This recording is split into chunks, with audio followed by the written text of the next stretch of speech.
How came you to culture your mind, your ideas the way you do? I am a very good listener. In your solitary existence here on the side of this hill, who is there to listen to, save to the singing of the birds and the various sounds of the animals all around? Are these enough for you to be able to culture your mind? There is the listening to these, there is a listening to the wind, to the swaying of the trees and the shrubberies, the running down to the river of the streams. There is a listening to springs, wells and waterfalls, to thunder, rain and snow.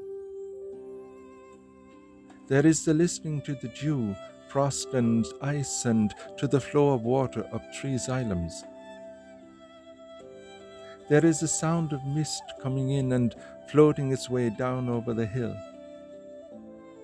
There is the sound of clouds moving into one another and becoming one.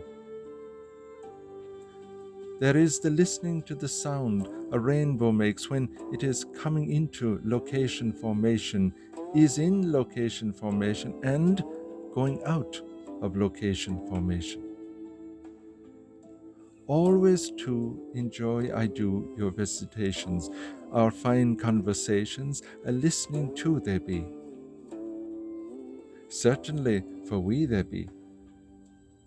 There are so many things in the everywhere about to listen to, all having something to be taught, something to be learned.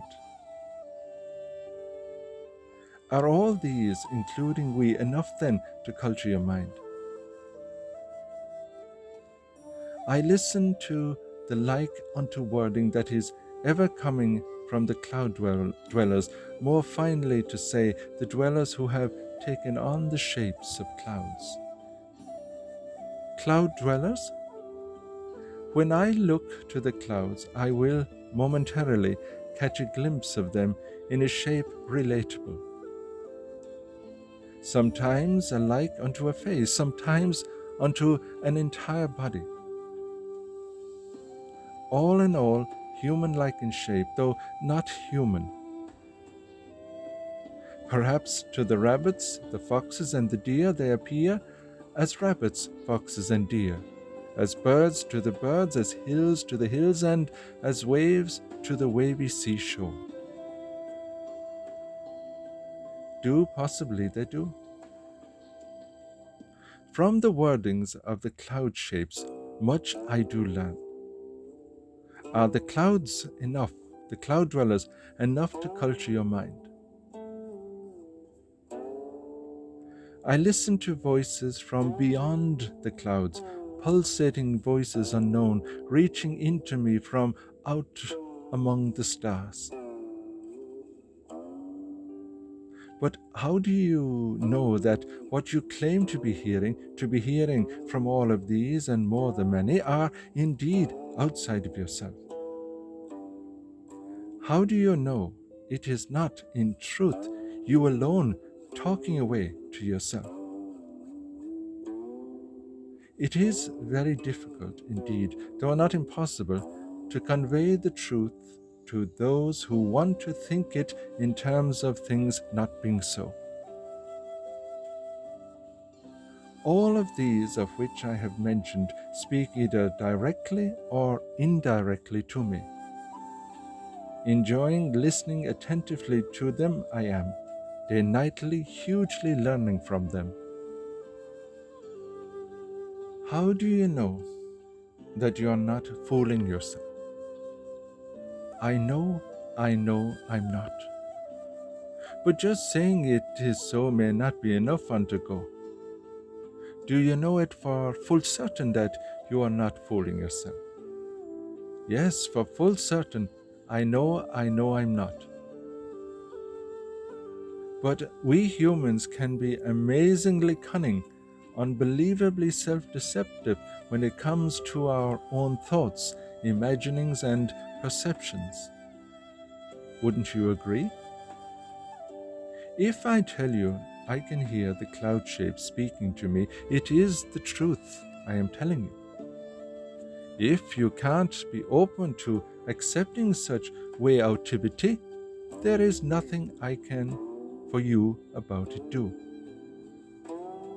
Perhaps then you are always dreaming, always in a dreamlike state of mind, always dream forming, for dreams too have a funny way of presenting us with reality that would seem to be real enough, even authentically tangible enough, but then in a second to two to three, we but awake from out of it only to realize we have been but dreaming away. When I sleep, I dream. When I awake from my sleeping, I nearly always recall them, the dream or dreams that I have dreamt. In listening, for instance, to the cloud shapes, I am fully awake as I am here and now. Either you believe that my words describe what they say they are describing, or you don't. Remember, though, there is a big difference between being willing to accept something, being told to you, and being able to release yourself from not being able to willingly accept something being told to you. This requires a whole new way of looking at everything you ever took to be not alone the ordinary, but the extraordinary, yourself here including. Someone of 5 to 10 to 100 to 1,000 to 10,000 years ago, having heard my words and according to their needs, would have clearly understood what they were moving towards.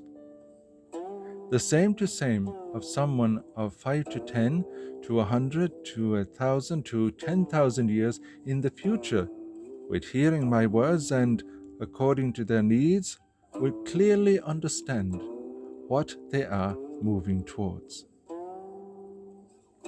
Many the more, though, would and will be like how we here now are, with almost not being able to make neither head nor tail of what you are saying. Then to you, let me put this question. Where is the past dwelling? Ah, that is easy. In the past, where else? The present? In the present, where else? How about then the future? Where dwells the future? Ah, this line of questioning is getting a whole lot easier.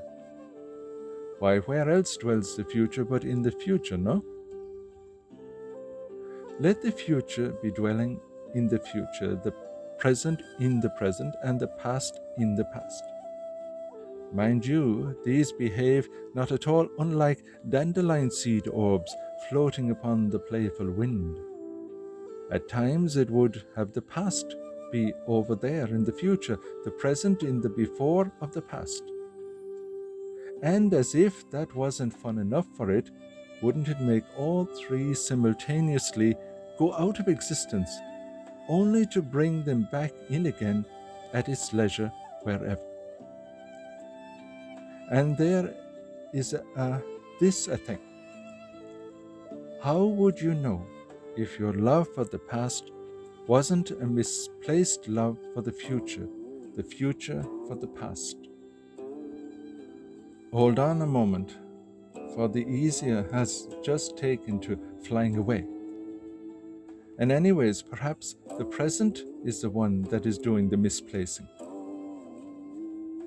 Yes, placing being where they are at, place for the time being time, though time for the time being, place never being. Then for heaven's sake, what is time? Not for your own sake? Time is an ongoing once upon a time contrivance which is deliberately replacing place with itself.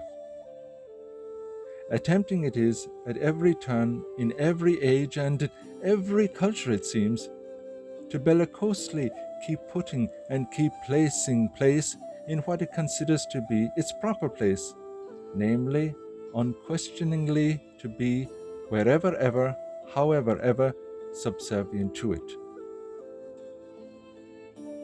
Why this continues to be is hard to see. Restore place to its rightful place, and all will be well again.